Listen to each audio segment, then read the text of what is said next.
Welcome to another episode of Season 2 of our Age Wood Chip Alternative Raised Beds. A lot of times we haven't really lately introed our videos with, hey, this is Wetland Zone 1, this is a garden vlog or wood chip bed, And the reason why is because we sort of don't even have a plan sometimes. We're like just going out in the garden and kind of getting 10 minutes here, 10 minutes there, 2 minutes here, 15 minutes there, with the kids all being home, or at least two of them, since one's in school half the day. So the purpose of doing this is we do not have access to aged, like 1 year plus aged wood chips. We're just, using whatever we can. Leaves, green leaves, brown leaves, trees that have fallen, limbs, and sometimes using like nutrient drenches. Like we got our stink water, which is like basically fermented coffee, tea, fruits, produce, whatever. And just letting that ferment for a long time in barrels. And then it's high nitrogen content. And just putting it over the bed once we get it sort of half made or somewhat close to full made, and then putting other nutrients in it, whether it's soybean meal,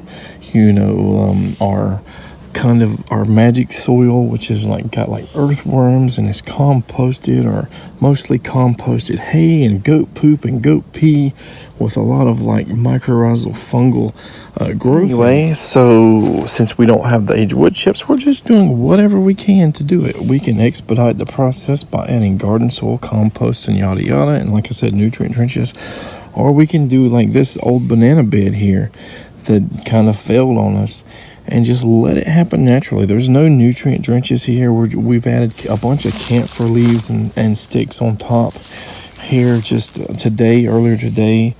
Sorry we didn't get it on video. We're in a rush so much with the kids that we're just throwing stuff randomly as we're doing other stuff. We still have no idea what we're going to put in this bed. In one of our recent talk videos where we talked about the aged wood chip, raised bed alternatives and post mycorrhizal beds versus barrels and tire beds and all, we said that we were possibly planning 2 monkey wrench beds.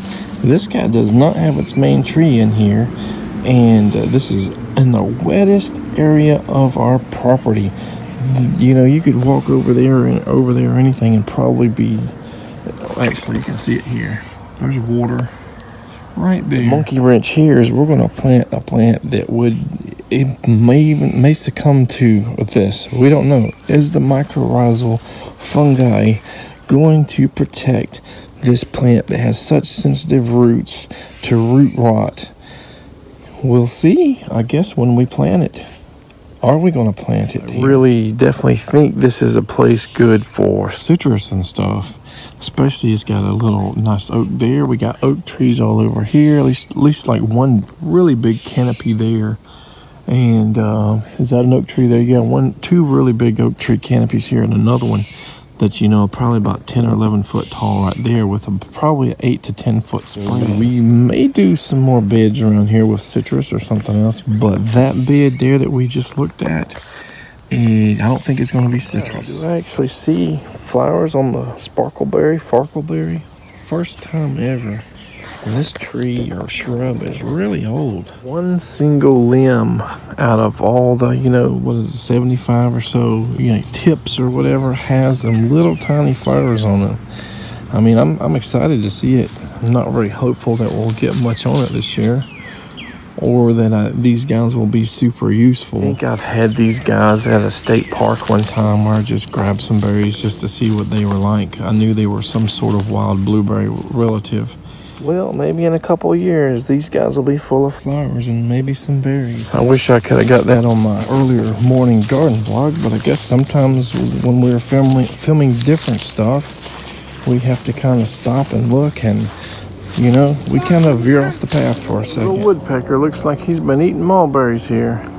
So, monkey wrench bed 2, or the first one we're building for that specific purpose from the ground up, I think is going to go right here in front of this kind of barn here, because these guys that I'm planting may need some sort of cold protection.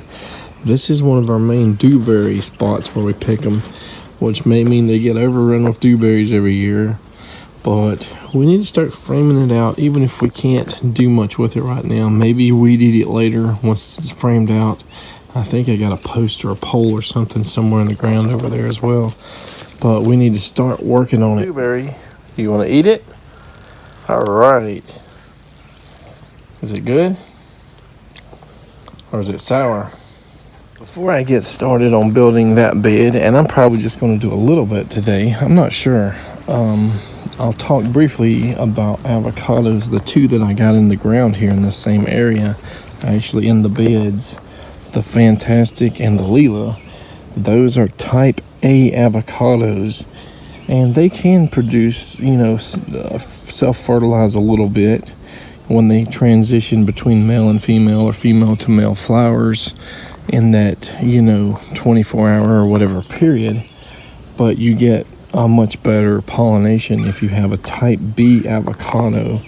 We only have 2 type Bs, so somewhere in this vicinity we need to try to sneak in a type B avocado, either the Joey or the Brazos Bell. Type A avocado flowers open up as female, then they transition to male, and that in-between time is when they can fertilize themselves. And then type B opens up as male, and then they transition to female over time. Again, that mid-time is when they can fertilize themselves, but they get up to 50%, maybe more pollination rate when you have both types in the vicinity. Brazos Bell here does not look happy.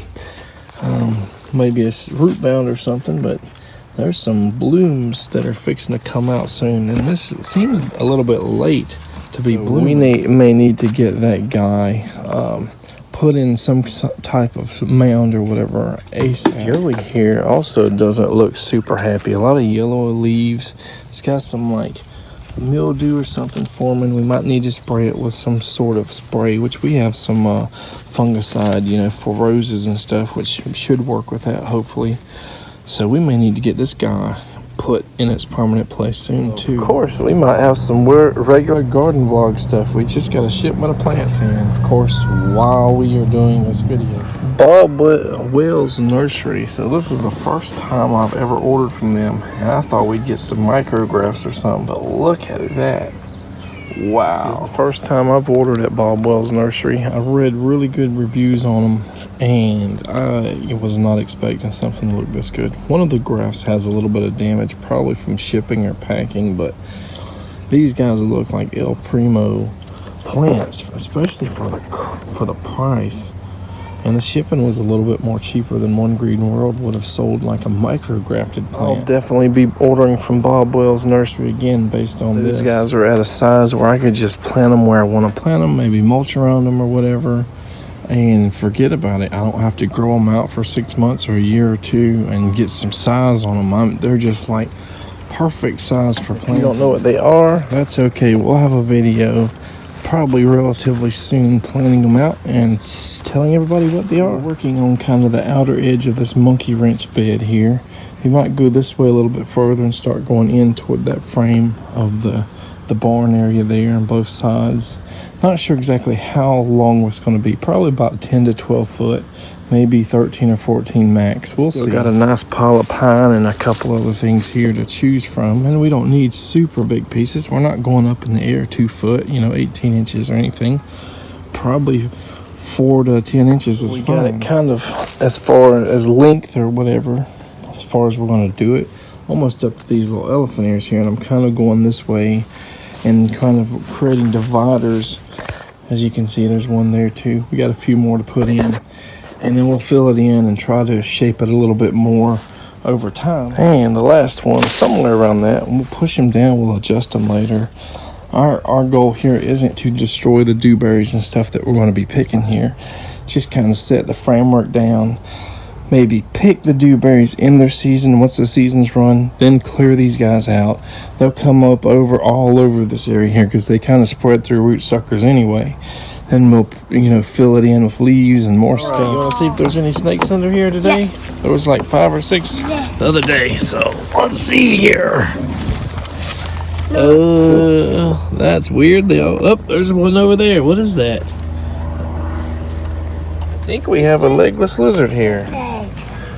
Or, look at there. Hardly ever see them that small. Alright, we're gonna leave them alone because they'll throw their tails and break their tails.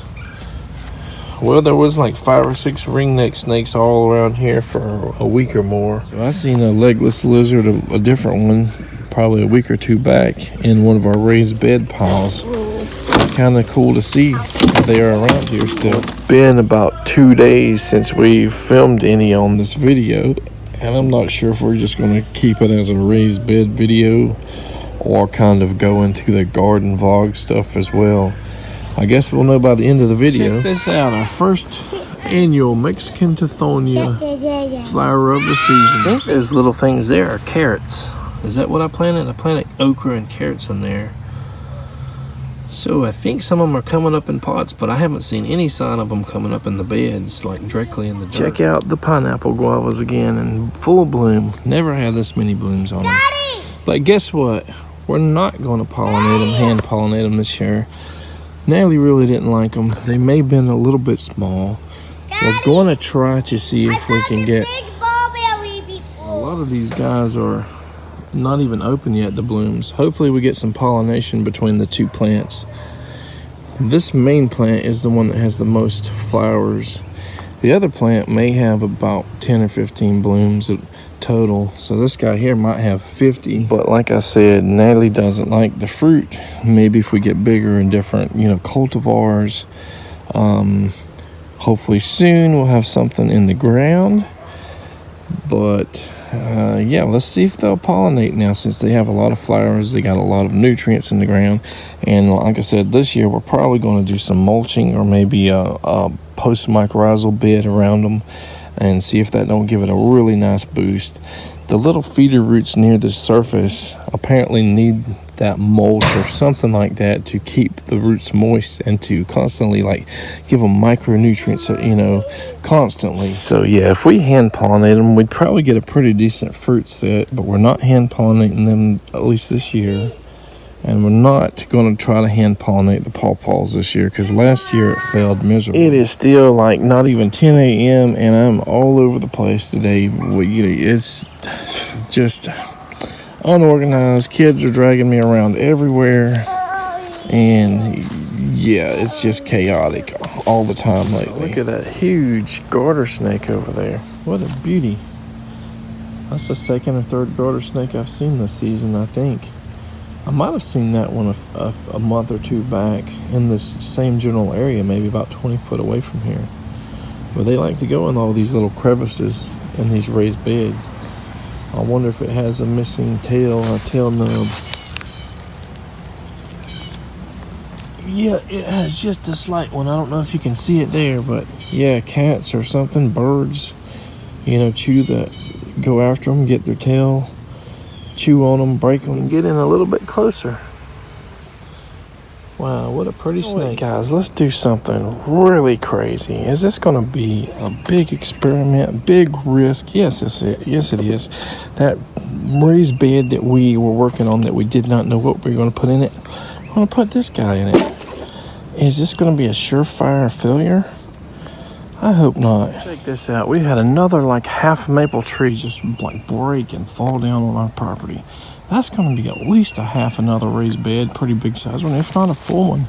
Or it might be used on multiple beds. Yeah, this bed here in the wettest area in our property, this is going to have a monkey wrench here. So this is our Brazos Bell avocado, and it's been kind of looking bad lately. We've had it for we bought it last season, I believe. So we had it probably a year-ish. And we don't know if this is fully activated, mycorrhizal activity right now. There still are some fire ants there for where it kind of accidentally got bombed with fire ants. There probably is no better way to test this theory about these raised age wood chip or otherwise mycorrhizal beds than to put it in your wettest area and seeing if it actually will grow something that is prone to major root rot and succumbing to death in just a season. Here it is. And that plant is one of only 2 of our type B avocados. So if that one doesn't make it, we only have 1 other type without going and purchasing more to properly pollinate the other avocados. I guess we're going out with a bang, but there are no other avocados in that area. We need to see how well that one's going to do for the, you know, the flood season and all, and see if it comes back up next spring or summer, see how it does. And if it survives even 1 season and looks healthy when it starts leafing out or whatever, you know, once it gets some frost or whatever and loses some of its leaves, then we'll consider it an instant success. You know, a lot of these age wood chip raised bed, alternative, whatever, mycorrhizal beds, you know, we think we need 3 or 4 or 5 years to really experiment, you know, with them. But, you know, like I said, this is the wettest area of the yard, and let's see how far we can take it with the avocado tree. Like our first gladiolus tubers are coming out now. So even though the avocado wasn't really a mystery tree or anything, I'm sure when we do this, when we finish this other monkey wrench bed, some, if not all of our plants are going to be a mystery here. Is it going to be 2 plants, 3 plants, 5? I guess we'll have to wait and see, because I don't even know now. I've got an idea on at least 2 of them. In most cases, you guys know like right after I figure it out. But yeah, it's nice to have a surprise for you guys that I have sort of planned out every once in a while. I think all of the watermelons I planted here succumb to an ant bed. See, they kind of spread over there. So most likely none of them survived. It'd be hard to tell, but there are some bud swelling on some of the mulberry grafts and stuff that I've made. There's a little touch of green right there on that. Bags are a little bit too dark maybe to see if there's any bud swelling yet, like these Walmart bags over here. And it's probable that a lot of them won't. It is also probable that some of them may swell or even like bud, you know, leaf out or whatever and still not take. You know, you have to have them sort of covered for about 2 weeks to hold the moisture in, and then, you know, they can also get sunburn and die that way as well. Dogs, squirrels, anything can jump on a leaf, on a grafted area and just break it loose as well. We had that happen this morning. We regrafted one, but I don't know if it's going to take. Pawpaw here, I did 2 grafts, and I can see right there it's already leafing out, but it probably hasn't been 2 weeks since I've put it on. So at about the 2-week mark, I'll slowly peel away the bag, you know, just to expose a little bit more air over time, over a few days, a week or whatever, before I fully expose it, because I don't want to put it in shock. This will lower the moisture level, condensation and all when we do that, but it'll do it slowly versus just all out, you know, dehumidification, drying out. And well, this is another day when it looks like bird, squirrel, something got pretty much most of the ripe mulberries. So we had a day or 2 where they were full of ripe ones. Maybe we got here just before the birds, and the birds were hollering at us, squeaking and squawking from, you know, 50 foot, 75, 100 foot away, just saying, get away from our mulberries. But they got them this time. I'm sure that is enough footage for today's video. Crossover, wasn't expecting to be a crossover, but hey, we got some content for you. Maybe not a lot. We got some stuff in the ground. That's the main thing, right?